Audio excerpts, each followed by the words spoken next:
اور حضور اپنے آپ کے بارے میں سوچے. اللہ کی قسم میرے آقا صرف ایک مرتبہ اس کو مسکرا کے دیکھ لیتے, اس کی دنیا کے اندر بھی بہاریں لگ جاتی, آخرت میں بھی بہاریں لگ جاتی. میرے آقا صرف ایک جملہ بول دیتے, ان کے لیے وہی تسلی کے لیے کافی تھا. لیکن میرے آقا ساری رات یہ سوچتے رہے کہ کبھی اس کو پیچھے کرنے میں مجھ سے زیادتی نہ ہو گئی ہو, اور وہ یہ سوچتے رہے کہ پاؤں رکھ کے مجھ سے زیادتی ہو گئی. میرے آقا کہہ رہے 80 دبیاں 80 بکرے لے لو اور میں محمد صلی اللہ علیہ وسلم کو معاف کر دینا, میں نے تیرے اوپر زیادتی تو نہیں کرنی. ایسی سوچ کہاں سے پیدا؟ ہمیں بھی چاہیے کہ ہم دوسروں کے کیڑے نکالنے, اس کی غلطیاں نکالنے اور اس کو دبانا اور نیچا کرنے چھوڑ دے. صرف اپنے آپ کو بھی سوچے کہ مجھ سے غلطی تو نہیں ہوئی, مجھ سے کبھی تو نہیں ہوئی, میرے اندر غلطی تو نہیں ہے. طوبی لمن شغل العیب عن عیوب الناس, دنیا کا خوش نصیب وہ ہے جو اپنی غلطی کی طرف توجہ کرتا ہے, لوگوں کے عیبوں کی طرف توجہ نہیں کرتا. حذیفہ بن یمان رضی اللہ تعالیٰ عنہ کتنے عظیم صحابی, ہر صحابی کی نا شان الگ ہی ہے. جس کو پڑھو اس کی شان الگ, جس کو پڑھو. جب آپ سیدنا علی المرتضیٰ رضی اللہ کا ذکر پڑھو گے تو لگے گا ان جیسا حیدر کرار ہے ہی کوئی نہیں. حسنین کریمین کا ذکر پڑھو گے لگے گا ان جیسے پھول ہے ہی کوئی نہیں.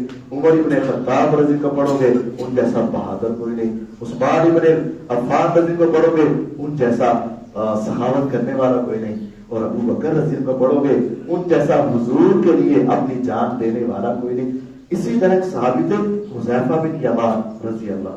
میرے نبی علیہ السلام کے تقریباً صحابہ 1,40,000 کے قریب صحابہ و صحابیات ہیں, لیکن ایک شخص تھا جس کو حضور نے اپنا راز داشت رکھا تھا, صرف ایک.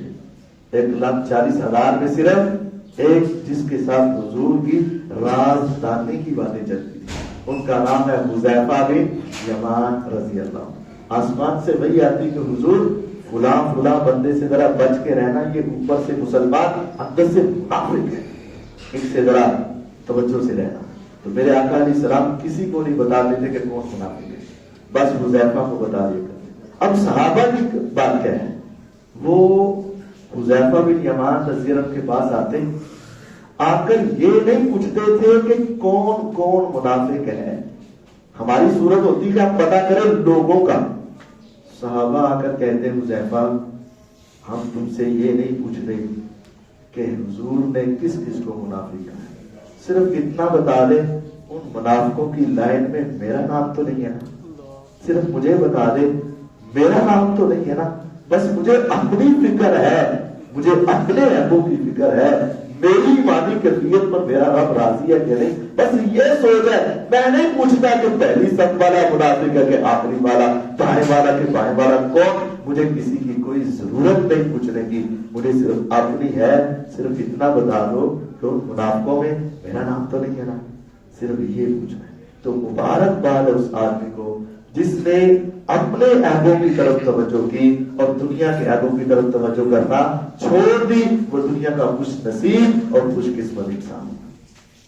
تیسری اور آخری بات, پیغمبر علیہ الصلوۃ والسلام نے فرمایا طوبی لمن ملک لسانہ ووسعہ بیتہ وبکا علی خطیئتہ. خوش نصیب ہے دنیا کے وہ انسان جس کی زبان اس کی ملکیت میں رہی, جس کی زبان اس کے کنٹرول میں رہی. زبان ہماری مالک نہ بنے, ہم زبان کے مالک بنے. زبان ہماری نوکر رہے, زبان ہماری ملازم رہے, زبان ہمارا ملکیت رہے. وہ دنیا کا خوش نصیب جس کی زبان اس کی ملکیت میں, اور جس کی زبان اس کی ملکیت سے باہر, کنٹرول سے باہر, وہ دنیا کا بد نصیب. جس کی زبان اس کے کنٹرول میں ہے, غیبت, چغلی, جھوٹ, دھوکہ, فرار, یہ سارے گناہ زبان سے ہوتے ہیں. ایمان اور کفر بھی زبان سے نکلتے ہیں. اللہ کی یاد اور گالیاں بھی زبان سے. یعنی آپ گننا شروع کریں گے سینکڑوں نیکیاں اور سینکڑوں گناہ زبان سے ہوتے ہیں. جس کی زبان اس کے کنٹرول میں, فرمایا یہ دنیا کا خوش نصیب انسان, دنیا کا خوش نصیب.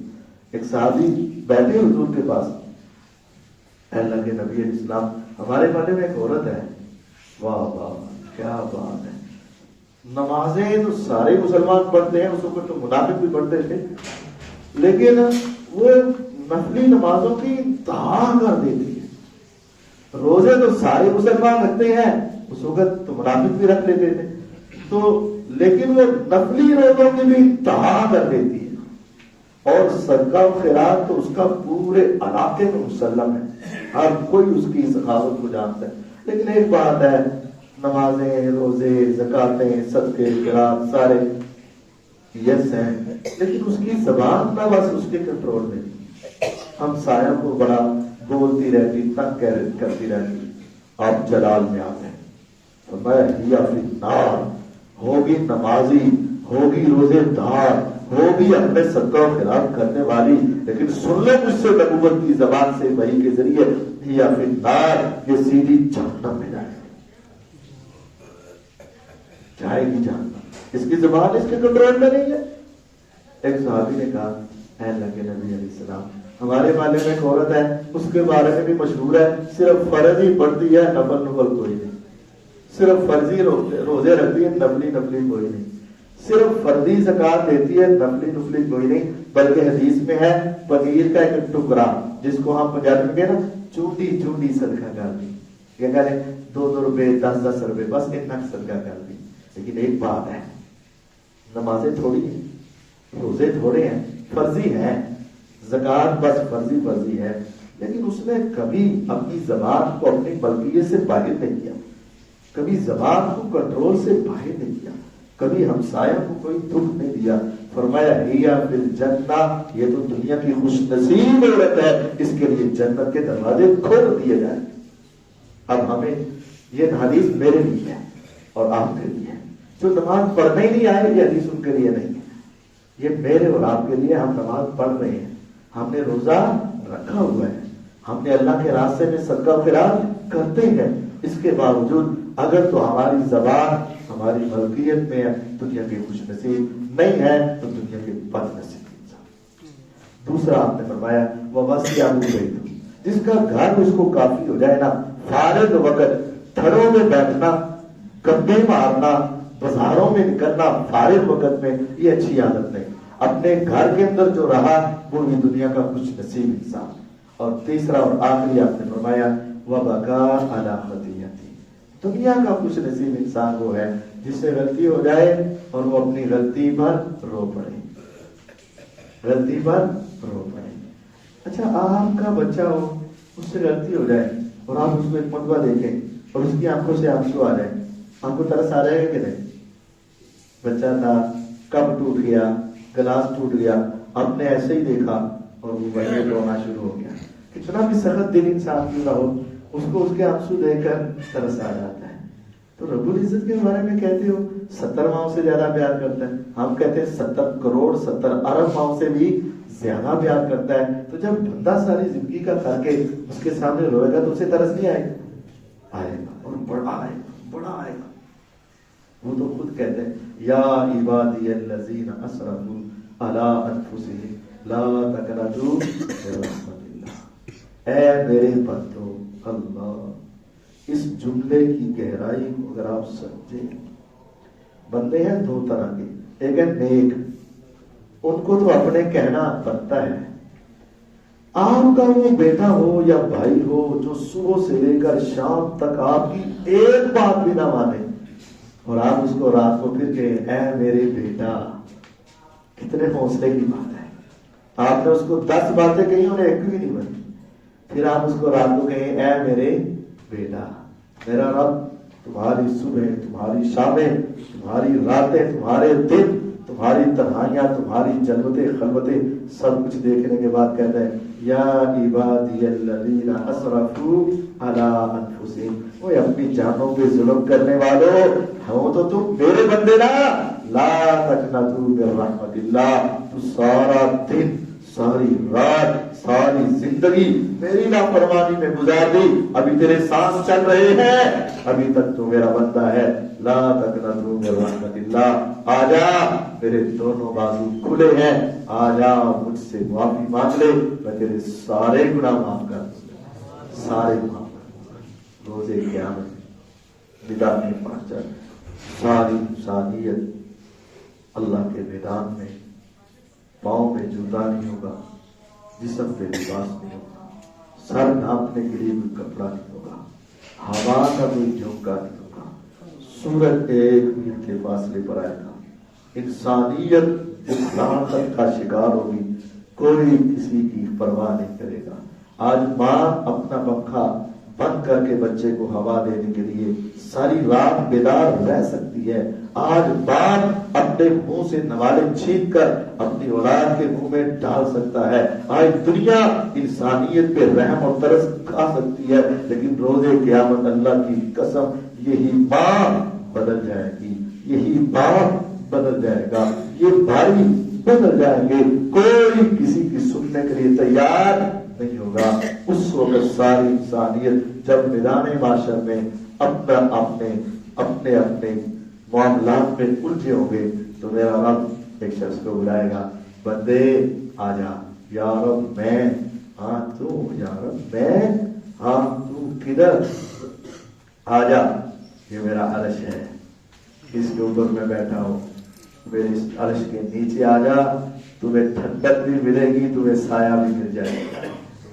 یا رب کہاں میں، کہاں میں، کہاں تیرا عرش، میری یہ